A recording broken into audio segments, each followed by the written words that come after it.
ಆ ನಗರದಲ್ಲಿ ಅಕ್ರಮ ಮಸೀದಿಗಳ ನಿರ್ಮಾಣವಾಗಿದೆ ಎನ್ನುವಂತಹ ಆರೋಪ ಕೇಳಿಬಂದಿದೆ. ಇದೇ ವಿಚಾರ ಹಿಂದೂಪರ ಸಂಘಟನೆಯ ಕಾರ್ಯಕರ್ತರ ಕಣ್ಣನ್ನು ಕೂಡ ಕೆಂಪಗಾಗಿಸಿದೆ. ಇದಕ್ಕೆ ಸ್ಥಳೀಯ ಅಧಿಕಾರಿಗಳ ಕುಮ್ಮಕ್ಕಿದೆ ಅನ್ನುವಂತಹ ವಿಚಾರ ಕೂಡ ಮುನ್ನೆಲೆಗೆ ಬರ್ತಾ ಇದೆ. ಏನಿದು ಅಕ್ರಮ ಮಸೀದಿಗಳ ವಿಚಾರ? ಇದಕ್ಕೆ ಹಿಂದೂಪರ ಸಂಘಟನೆಯ ಕಾರ್ಯಕರ್ತರು ಹೇಳ್ತಾ ಇರೋದೇನು? ಅಷ್ಟಕ್ಕೂ ಎಲ್ಲಿಯ ಸಮಸ್ಯೆ ಇದು ಅಂದ್ರ ಇಲ್ಲಿದೆ ನೋಡಿ ಡೀಟೇಲ್ಸ್. ಅಕ್ರಮ ಮಸೀದಿಗಳ ನಿರ್ಮಾಣ ಆರೋಪ, ಹಿಂದೂಪರ ಸಂಘಟನೆಗಳಿಂದ ವಿರೋಧ, ಬಾಗಲಕೋಟೆ ನಗರಸಭೆ ವಿರುದ್ಧ ಆಕ್ರೋಶ. ಬಾಗಲಕೋಟೆ ಜಿಲ್ಲೆಯಲ್ಲಿ ಆಗಿಂದಾಗ ಮಸೀದಿ ಮಂದಿರದ ಬಗ್ಗೆ ಹೋರಾಟಗಳು ನಡೆಯುತ್ತಲೇ ಇರುತ್ತೆ. ಈಗ ಮತ್ತೆ ಹಿಂದೂಪರ ಸಂಘಟನೆಯ ಕಾರ್ಯಕರ್ತರು ಹಾಗೂ ಬಿಜೆಪಿ ಕಾರ್ಯಕರ್ತರು ಹೋರಾಟಕ್ಕಿಳಿದಿದ್ದಾರೆ. ಇದಕ್ಕೆ ಕಾರಣ ವಾರ್ಡ್ ನಂಬರ್ 1ರಲ್ಲಿ ನಡೀತಾ ಇರುವ ಮಸೀದಿ ನಿರ್ಮಾಣದ ಕಾಮಗಾರಿ. ಇದಕ್ಕೆ ಯಾವುದೇ ರೀತಿ ನಗರಸಭೆಯಿಂದ ಅನುಮತಿ ಪಡೆದಿಲ್ಲ ಎಂಬ ಆರೋಪ ಕೇಳಿಬಂದಿದೆ. ನಗರಸಭಾ ಆಯುಕ್ತರು ಹಾಗೂ ಪೊಲೀಸರ ವಿರುದ್ಧ ಧಿಕ್ಕಾರ ಕೂಗಿ ಕಾರ್ಯಕರ್ತರು ಆಕ್ರೋಶ ವ್ಯಕ್ತಪಡಿಸಿದ್ದಾರೆ. ನಗರದಲ್ಲಿನ ಅನಧಿಕೃತ ಮಸೀದಿ ನಿರ್ಮಾಣಕ್ಕೆ ಅವಕಾಶ ಕೊಡಬಾರದು, ಇಲ್ಲದಿದ್ದರೆ ಮುಂದಿನ ದಿನಗಳಲ್ಲಿ ದೊಡ್ಡ ಮಟ್ಟದ ಹೋರಾಟ ಮಾಡುವುದಾಗಿ ಎಚ್ಚರಿಕೆ ಕೊಟ್ಟಿದ್ದಾರೆ. 2 ತಿಂಗಳ ಹಿಂದ್ಗಡೆ ಒಂದು ಬಾಗಲಕೋಟೆ ವಾರ್ಡ್ ನಂಬರ್ 1ರಲ್ಲಿ ಒಂದು ಅನಧಿಕೃತವಾಗಿ ಮಸೀದಿಯನ್ನ ನಿರ್ಮಾಣ ಮಾಡ್ಲಿಕ್ಕತ್ತಿದ್ರು. ಸರ್ಕಾರದ ಯಾವುದೇ ರೀತಿ ಅನುಮತಿಯನ್ನು ಅವರು ತೆಗೆದುಕೊಂಡಿಲ್ಲ. ನಂತರ ಇದ್ರ ಹಿಂದ್ಗಡೆ 2 ತಿಂಗಳಿಂದ ಒಂದು ಮನವಿ ಕೊಟ್ಟಿದ್ದಿಲ್ಲ. ಇಲ್ಲಿ ನಗರಸಭೆ ಸದಸ್ಯರು ಎಲ್ಲರೂ ಅದಕ್ಕೆ ವಿರೋಧ ಮಾಡಿದ್ರು. ಆದರೆ ಅಲ್ಲಿರ್ತಕ್ಕಂಥ ಏನು ಒಂದಿಷ್ಟು ಕೆಲವು ನಗರಸಭೆ ಆಯುಕ್ತರು ಅಲ್ಲಿ ಮಸೀದಿ ಕಟ್ಟಕತ್ರ ಎಲ್ಲ ಒಂದು ಗಣಪತಿ ಗುಡಿ ಕೊಟ್ಟರೆ ಅದನ್ನು ನಿಂದ್ರಿಸ್ರಿ ಅಂತೇಳಿ ನಮ್ಮ ಗಣಪತಿ ಗುಡಿ ನಿಂದ್ರಿಸಿದ್ರನ್ನ.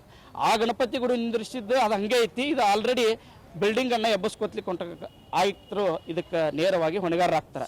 ಇಲ್ಲಿ ಏನು ನಡೆದೈತೆ ಬಾಗಲಕೋಟೆ ಒಳಗಂದ್ರೆ ಒಂದು ಧರ್ಮಕ್ಕೆ ಒಂದು ನ್ಯಾಯ, ಇನ್ನೊಂದು ಧರ್ಮಕ್ಕೆ ಇನ್ನೊಂದು ನ್ಯಾಯ ಅನ್ನುವಂಥ ಪರಿಸ್ಥಿತಿ ನಡೆದೈತಿ. ಅದಕ್ಕೆ ನಾವೇ ಏನಂತೀವಿ, ಕಾನೂನು ಚೌಕಟ್ಟದೊಳಗೆ ಎಲ್ಲ ಧರ್ಮಗಳಿಗೆ ಒಂದೇ ನ್ಯಾಯ ಕೊಡಬೇಕು, ಅದು ಆಗ್ತಾ ಇಲ್ಲ. ಅದರಿಂದ ಇವತ್ತು ಹಿಂದೂಪರ ಸಂಘಟನೆಗಳು ಸೇರಿಕೊಂಡು ಒಂದು ಮೌಖಿಕವಾಗಿ ಅಂದರೆ ಸಂಕ್ಷಿಪ್ತವಾಗಿ ಇವತ್ತು ಪೌರಾಯುಕ್ತರಿಗೆ ಮನವಿ ಸಲ್ಲಿಸಲಾಗಿದೆ. ಇನ್ನು ಹಳೆ ಬಾಗಲಕೋಟೆ ಹಾಗೂ ನವನಗರದ 2 ಕಡೆ 20ಕ್ಕೂ ಅಧಿಕ ಮಸೀದಿಗಳನ್ನ ಅಧಿಕೃತವಾಗಿ ನಿರ್ಮಾಣ ಮಾಡಲಾಗ್ತಿದೆ ಅಂತ ಹೇಳಿ ಹಿಂದೂ ಕಾರ್ಯಕರ್ತರು ಆರೋಪಿಸಿದ್ದಾರೆ. ಖಾಸಗಿ ಭೂಮಿಯಲ್ಲಿ ಮಸೀದಿ ನಿರ್ಮಾಣ ಮಾಡಬೇಕಾದ್ರೂ ಅನುಮತಿ ಕಡ್ಡಾಯ.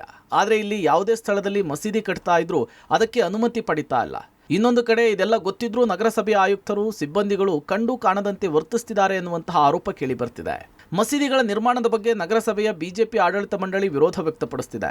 ಇನ್ನು ಈ ಬಗ್ಗೆ ನಗರಸಭೆಯ ಆಯುಕ್ತರನ್ನ ಕೇಳಿದ್ರೆ, ನಾವು ಈ ಬಗ್ಗೆ ಯಾವುದೇ ಅನುಮತಿ ಕೊಟ್ಟಿಲ್ಲ, ಈ ಬಗ್ಗೆ ನೋಟಿಸ್ ಕೊಟ್ಟಿದ್ದೇವೆ, ಈಗಲೂ ಕೂಡ ನಾವು ಸ್ಥಳ ಪರಿಶೀಲನೆ ಮಾಡಿ ಕ್ರಮ ಕೈಗೊಳ್ತೇವೆ ಅಂತ ಹೇಳ್ತಾರೆ.